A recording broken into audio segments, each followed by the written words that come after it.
వీళ్ళ నుంచి కూడా ఒక సమాచార నిమిత్తము లేకపోతే వాళ్ళ నో అబ్జెక్షన్ సంబంధించిన అబ్జెక్షన్ లేకుండా ఉండడానికి రెవెన్యూ వారు ప్రభుత్వానికి ప్రతిపాదన పంపించేటప్పుడు కార్పొరేషన్కి పంపించి వారి ఆమోదం కూడా తీసుకొని పంపడం అనేటువంటిది ఒక ఆనవాయితీ. మున్సిపల్ కార్పొరేషన్ ఎలిమినేట్ చేసేటువంటి అధికారాలు మున్సిపల్ కార్పొరేషన్స్కి ఉండవు.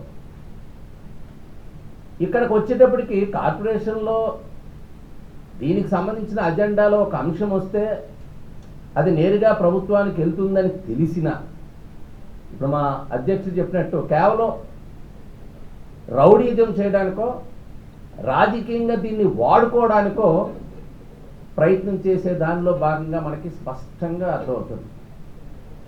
దీనిలో వారు వచ్చేటప్పుడు ఆలోచన చేయాలి. విశాఖపట్నం సంస్కృతి ఒక సంప్రదాయం ఈరోజు జరిగింది కాదు. తెలుగుదేశం పార్టీ పుట్టక ముందే గీతం సంస్థ ఏ రకంగా ఏర్పడిందో ఈ విశాఖ నగరం చుట్టూ కూడా ఆ రోజు ఎడ్యుకేషన్ మినిస్టర్గా ఉండేటువంటి అల్వార్ దాస్ గారు భూములు మధురవాడ కావచ్చు, మా గోపాలపట్నం కావచ్చు, గాజువాకలో ఉండేటువంటి అండాలమ్మ కాలేజ్ కావచ్చు, ఎంవిపిలో ఉండేటువంటి కాలేజీలు కావచ్చు, ల్యాండ్స్ ఇచ్చిన తర్వాత ఆ విద్యా సంస్థలు నెలకొల్పడం కానీ ఆ రోజు అందరూ కూడా చాలా అప్రిషియేట్ చేస్తాం. ఏ ప్రభుత్వం కావచ్చు, విద్యా సంస్థలు రావాలి, పిల్లలు చదువుకోవాలి, ఉద్యోగ అవకాశాలు కలగాలి, వాళ్ళు ఉపాధి కలగాలి అనేటువంటి ఒక పాజిటివ్ దృక్పథంతో తీసుకున్నటువంటి ప్రాంతం. ఇలా కాదు, ఇదే నిర్ణయాలు కాదు, రాష్ట్ర వ్యాప్తంగా అనేక. ఎందుకు వీళ్ళు కూడా 2009 అనుకుంటాను లూక్స్ కాలేజీకి ఇచ్చారు 7 ఎకరాలు. ఒక హాస్పిటల్, ఒక నర్సింగ్ కాలేజ్ నిర్మాణం చేయడానికి ఇదే గీతం పక్కనే ల్యాండ్ ఎలిమినేట్ చేశారు. ఆడ కాలేజీ కట్టారా, హాస్పిటల్ పెట్టారా? ఏ రకమైన నిర్మాణం దేనికి దానికి ఎందుకు మీరు ఉద్యమం చేయరు?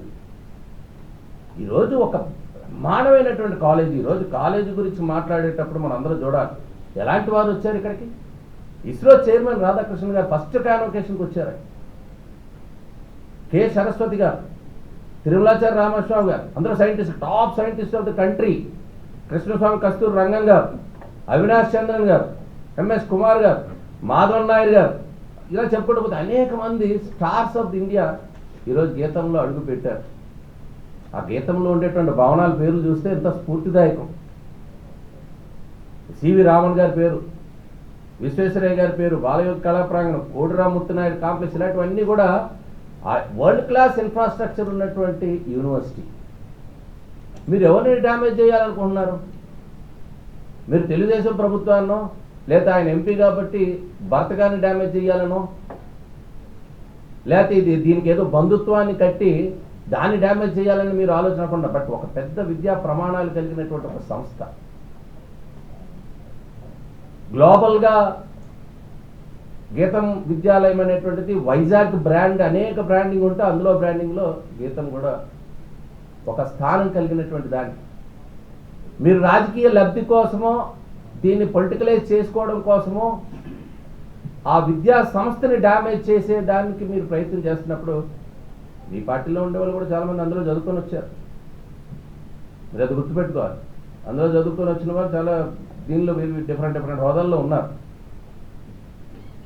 అసలు ఒక ఎలైట్ స్టూడెంట్స్ ఈరోజు మన దేశంలో తీసుకుంటే ఆల్మోస్ట్ 1200 యూనివర్సిటీలు, 65,000 కాలేజీలు, 12,000 ఇతర ఎడ్యుకేషన్ ఇన్స్టిట్యూషన్స్ అన్నీ కలుపుకుంటే టోటల్గా 80,000 సంస్థలు, విద్యా సంస్థలు మన కంట్రీలో ఉంటే national academy for accreditation and కౌన్సిల్కి సంబంధించిన నాక్కి సంబంధించినటువంటి సంస్థ రికగ్నిషన్ కేవలం 9,000 మందికి ఉన్నాయి. ఆ 9,000లో కూడా మనం తీసుకుంటే చాలా లెస్ పర్సెంటేజ్, 5 నుంచి 6% A++ గ్రేడ్ ఉంది. చాలా యూనివర్సిటీస్లో కేవలం గీతం సంస్థకి చాలా తక్కువ పర్సెంటేజ్ ఉండేటువంటి యూనివర్సిటీస్కి ఉండేటువంటి A++ గ్రేడ్, ఈవెన్ ఉస్మానియా కూడా లేదు. అలాంటి గ్రేడింగ్ ఉన్నటువంటి యూనివర్సిటీ నాకు ఇచ్చినటువంటి, మనం ఇచ్చిన ర్యాంకింగ్ కాదు.